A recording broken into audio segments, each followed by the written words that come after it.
Everybody, Todd from the Bueller Bunch. Today is a very special and unique day. Today we're going to be floating around on the Western White House. What the heck is the Western White House, you're asking?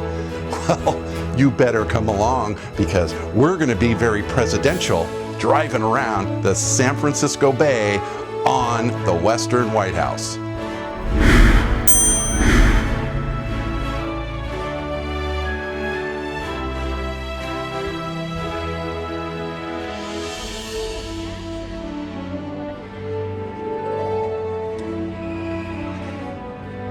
So today, Kristen and I are heading to Oakland, California to go on a bay cruise on the USS Potomac. Along with us is a group that I belong to. They're all retired law enforcement officers in the Bay Area. They're all good friends, and there's about 100 of us on board ship today. So we want to take you along on this Bay Area cruise around and just the sights and the sounds. But the unique part of this is the USS Potomac.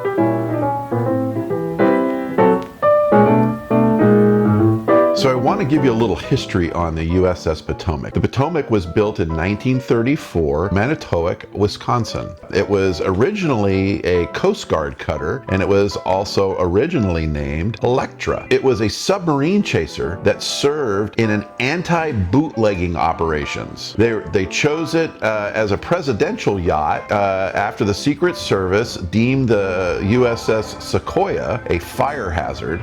They thought having a wooden boat that could easily catch fire was not appealing to President Franklin D. Roosevelt, who as a child witnessed his aunt burn to death in an oil lamp accident. Can you believe that? He also wanted a vessel in which he could move independently and take fishing trips. So the Electra was officially renamed the USS Potomac January 30th, 1936, and converted to serve as a presidential yacht. Notice the width on these doors. That's for, well, the president who was in a wheelchair. Yeah.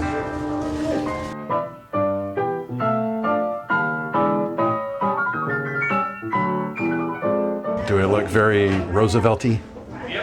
Well, apparently this was a hat like his, not his, but that's the style. Small head. Seems like a pretty simple guy. If this was his living quarters, pretty simple. So after about $60,000 in upgrades from this cutter to a presidential yacht, they had to make it not only, well, presidential, they also had to make it wheelchair accessible and more accommodating. Around the ship, you will notice that the glass is all bulletproof. It's super thick and very heavy. But the weird part about it, they all kind of rolled down. I guess you could roll down your windows. So this is the working bridge.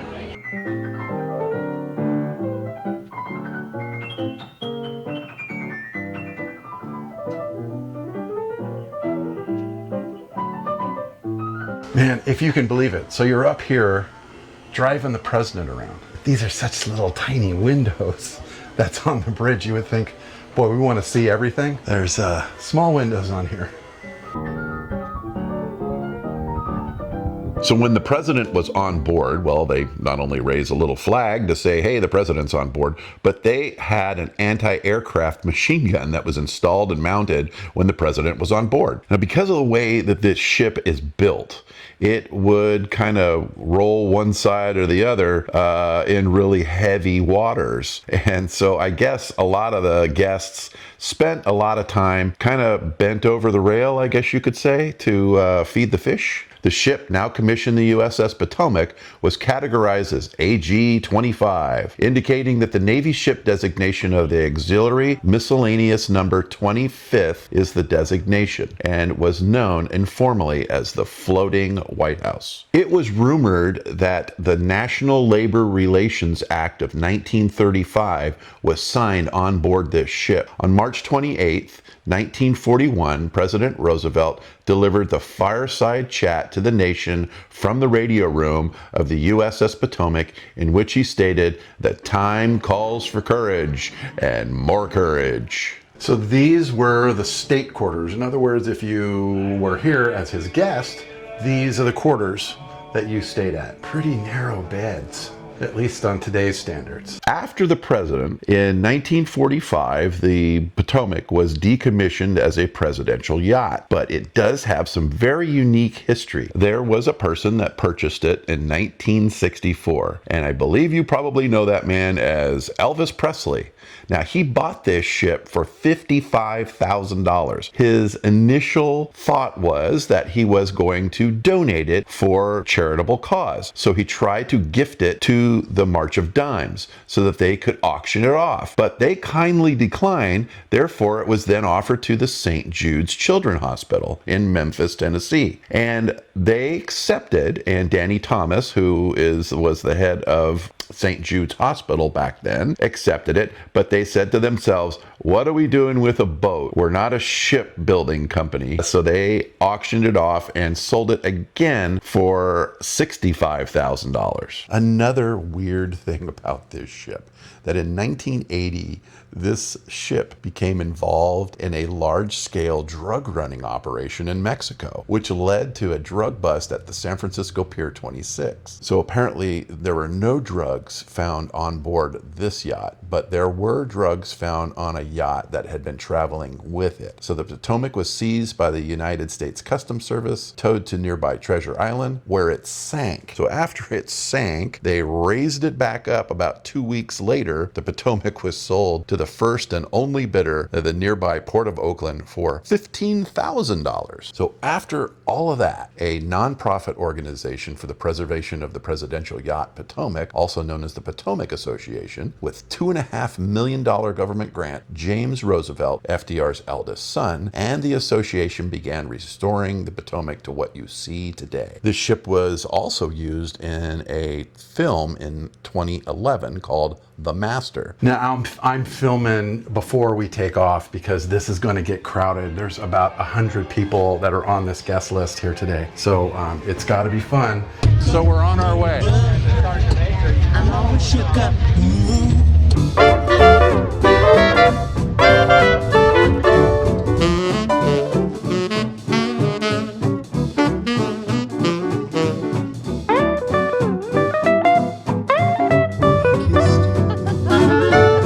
So that right there is our first view of the Bay Bridge, not the Golden Gate, but the Bay Bridge.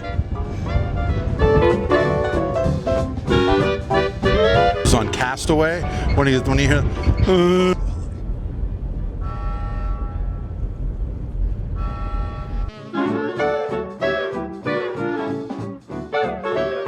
So behind me, what you're looking at, that's Treasure Island. This is where this boat sank. That is the Bay Bridge, and that's the second part of the Bay Bridge. It's a long bridge.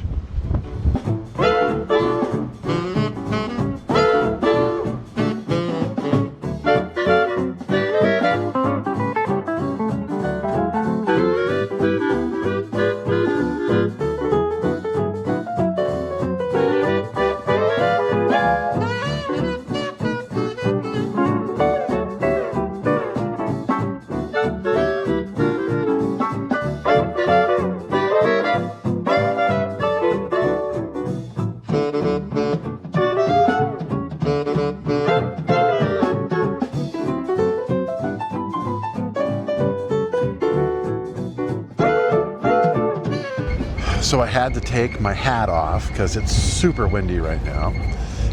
But behind me is the city of Sausalito. And now it's time for a little dinner.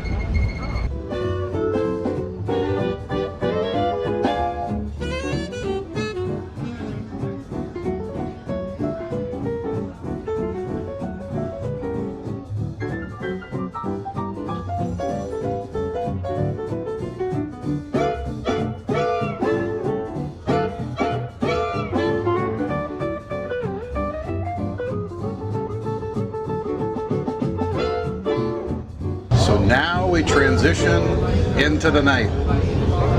Let's hope my camera keeps up.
So, San Francisco at night, what do you guys think? I think it's one of the prettiest cities around. What you're seeing is that's the biggest, tallest building in San Francisco. That is the pyramid. And that back there is Coit Tower.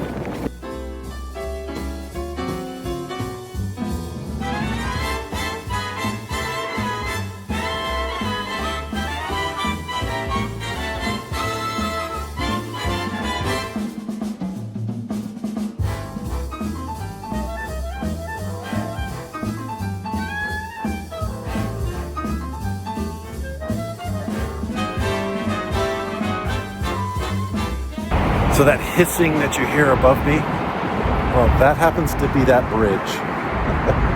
That's all the traffic that's above us. We're heading under the Bay Bridge, heading back home. And I want to thank everybody for coming. This has been a gorgeous, beautiful night. Thank you to all the docents, all the people, everybody that made this possible. And I'll see you next time on the Bueller Bunch.